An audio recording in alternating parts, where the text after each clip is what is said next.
Welcome back to my little art channel. I only got into more realistic art and painting in general over the last few years. So there's a lot I want to practice and get better at, and this sketchbook here is focused on studies of old masters. Today I'm trying my hand at a Rembrandt portrait of Pallas Athena, mostly because anything to do with mythology interests me. I start with the darkest values. At this point I'm trying to not look at and draw a portrait, but just shapes.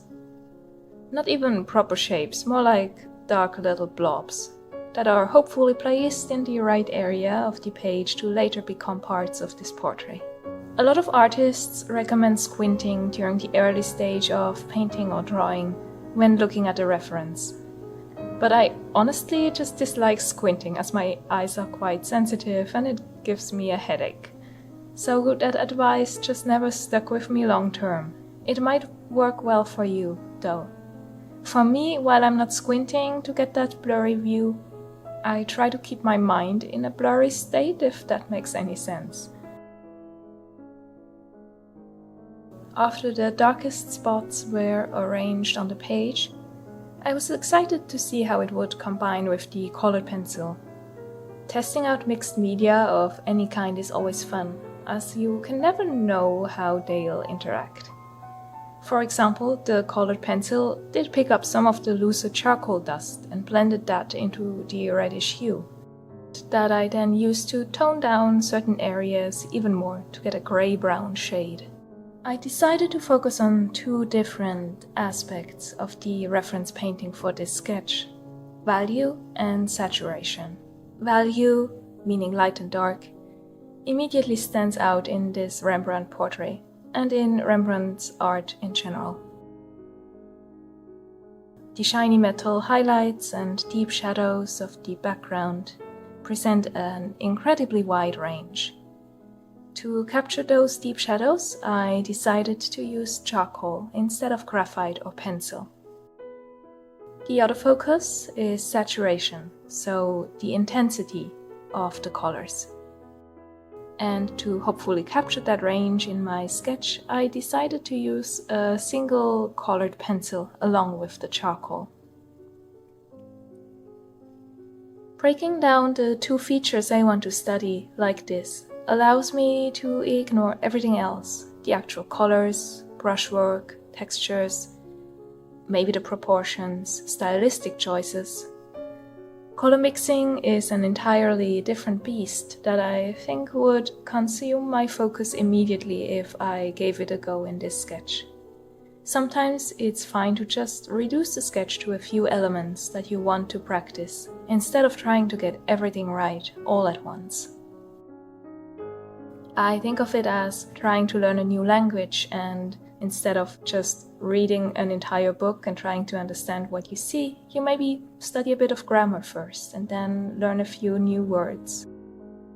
Using two separate materials, while they'll be blended together and mixed up, of course, helps to also separate my little task list for this sketch further in my mind.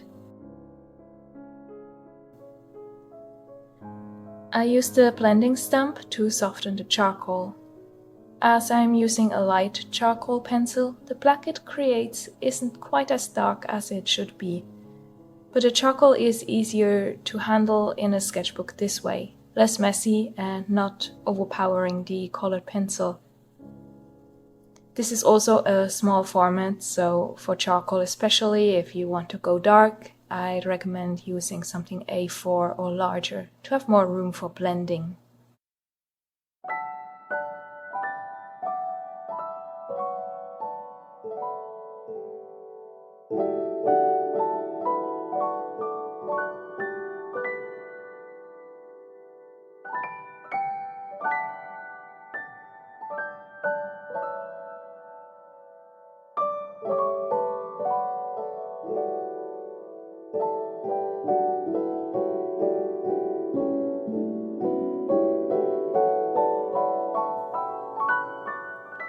Blending the charcoal with that paper stump then made it possible to layer more charcoal over the smooth surface, or even go over it with the colored pencil. The blending does seal the charcoal in though, so the more you layer and combine these two, the messier it can get. I tried to keep it simple. After sketching a lot with oil pastels lately, which allow painting light over dark, just working from the light of the paper to the dark of the charcoal and all the steps in between, felt like something was missing and I had to resist the urge of adding more materials halfway through. I wanted to keep this simple and just see what I can get out of these two materials after all. There's so much to learn from old masters or contemporary artists of all kinds. It can sometimes be hard to pick and choose what to focus on. So I like having this sketchbook with the vague theme of master studies to give me a guideline for whenever I don't know what to do. What are some paintings or artists you want to learn from? I'm constantly torn between old masters and modern book and fantasy artists. And of course, just studies from photographs or real life or movies. And it can be tough to balance all of that. I think I might make these sketch with me videos into a series to make sure I fill my sketchbook. If you have unfinished sketchbooks yourself, maybe you can follow along. I'll be using different materials and references, so there should be something in there for everyone who wants to practice.